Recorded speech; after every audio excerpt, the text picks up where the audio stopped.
Yo, thankfully I still got my stock wheels and tires.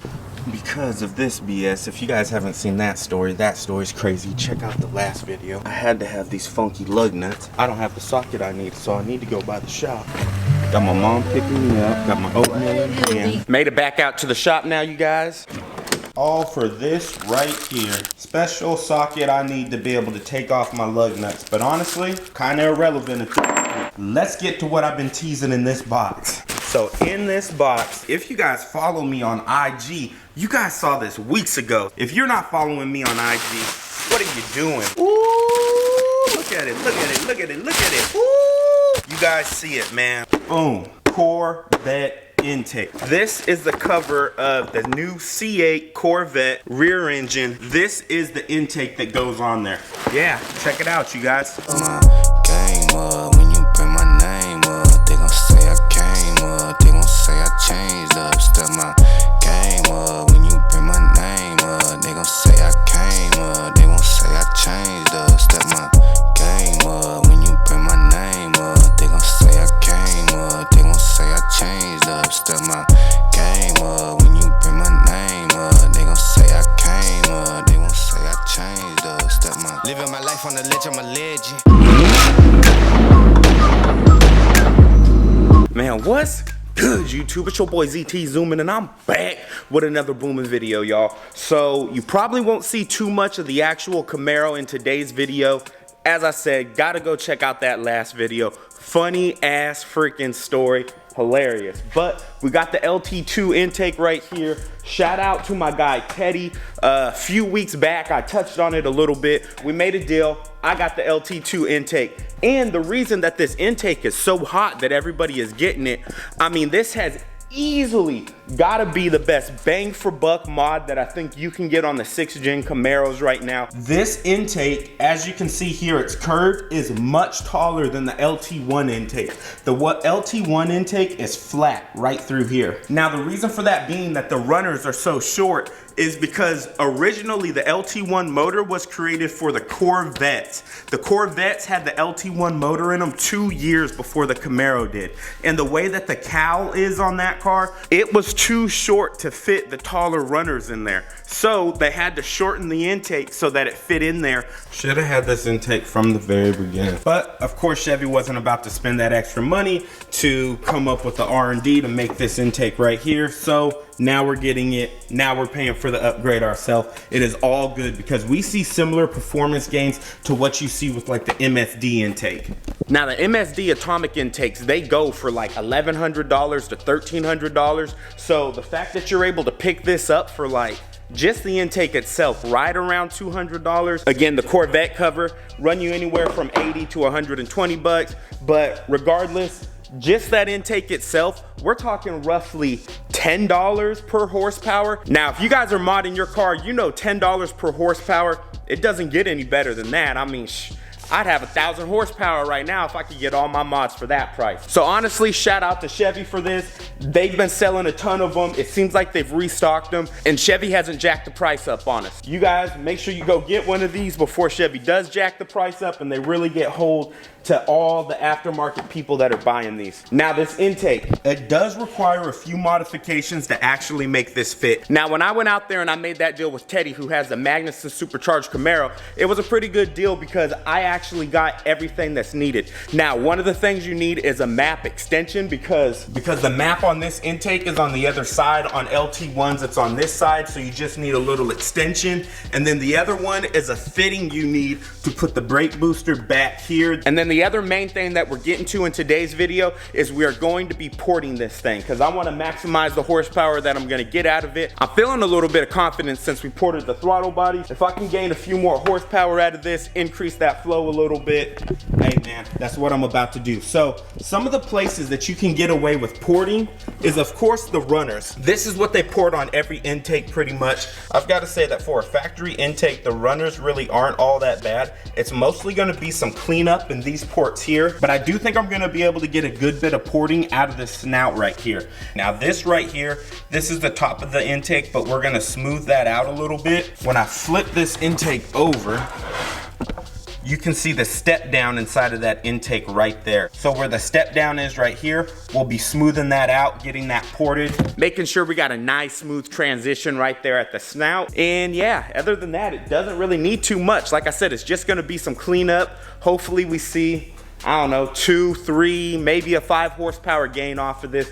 5 horsepower would be the absolute tops. And I'm talking on top of the basic 15 horsepower that we should already see. I'm kind of hoping to shoot right around that 20 horsepower mark. MSD intakes only get like 25 on the high end. So yeah, this intake is the freaking bomb. Honestly, I wouldn't even bother with that MSD intake at this point unless you're shooting like 800 plus, 1,000 horsepower, only on big horsepower builds. Would I even bother with that MSD intake now? Because this is just too good of a deal. There's still one more modification I forgot to tell you guys about. It's on the underside, but it's easy. Let's get it. So we got everything set up, moved to a different location, much better lighting over here. Got the LED strip, got our Dremel set up. Let's get into it. Now, the one thing I did not tell you guys is some of this plastic ribbing right here on this underside. This is where our high pressure fuel pump actually sits on our car. You see this indentation here. This is where they set it up on the LT2 motor. So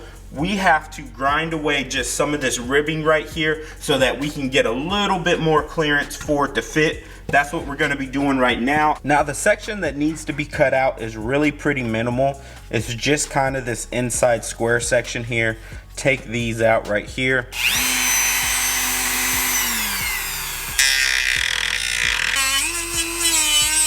All right, you guys, so I'm not sure how well you can actually see it there, but yeah, you can see some of the areas that I've cut. Now, I know it looks a little bit dirty right now, but we'll definitely go back, clean it up with the file, might even sand this area down. I'm gonna get some more of this knocked out and I'll catch back up with you guys. So we got it pretty cleaned up, looks pretty good. If you guys are doing this, these are the sections here that need to come out, all these ribs in the middle. Don't worry, it won't affect like the structural integrity of this or nothing. These ribs aren't like, you know, to brace it or whatever. Definitely happy with this. Now, of course, it's not perfect. It could be cleaned up a little bit more, but it's gonna be good enough to clear that high pressure fuel pump.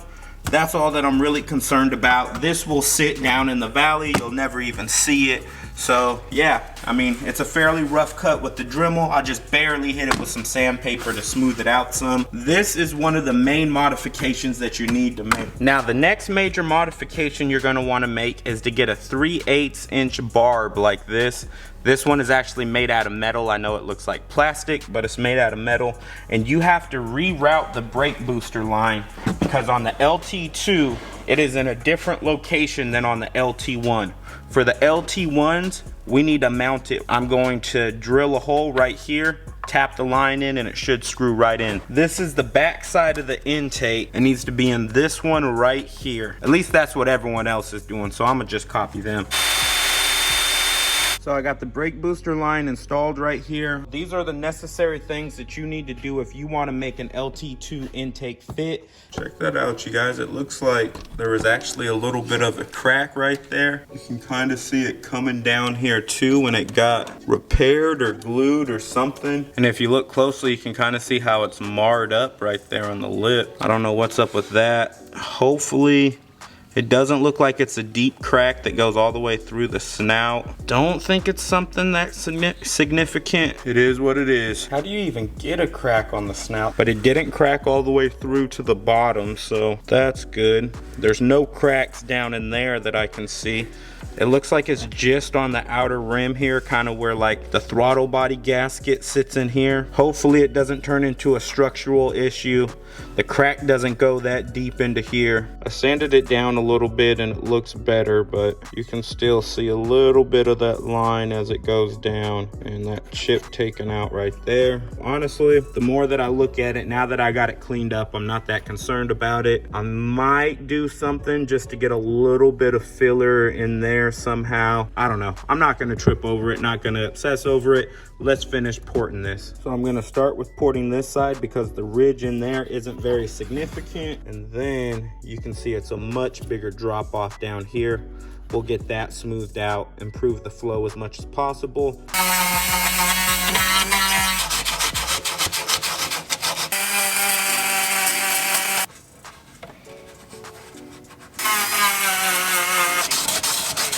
Alright you guys, so I don't know how well you can see in there, but I smoothed it out a lot. It looks way better than it did. Got rid of the big lip that was down here at the bottom. The little bit of lip up here, smoothed this out totally flat. Now, if you look in there, you can see on the bottom side that I did not take it all the way down there. That's because I don't want my snout to get too thin. I watched one of the videos that GPI put out. They said, be careful when porting the snout on these LT2s, because if you port that snout too much in a boosted application, you know, you just run a risk of blowing up this plastic intake. I don't want it to crack. It looks like I've already got that small little crack there, so yeah, I'm not gonna push it. Plus the horsepower gain I would get from pushing it to port out the snout right there is minimal. Half a horsepower, 1 horsepower maybe. So definitely be conscious of that if you are a boosted application like myself. Now in terms of sanding the runners, I was gonna do that today, but to get in there and port those actual runners, if you guys can see how deep that line is in there, I need something longer than what I have.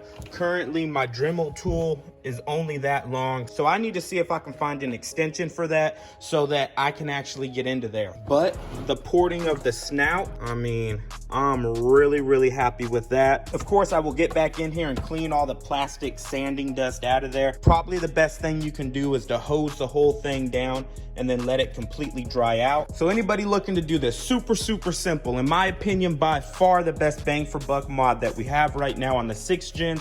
Again, high pressure fuel pump, brake booster line, and then the last thing is this right here, which is a map extension harness.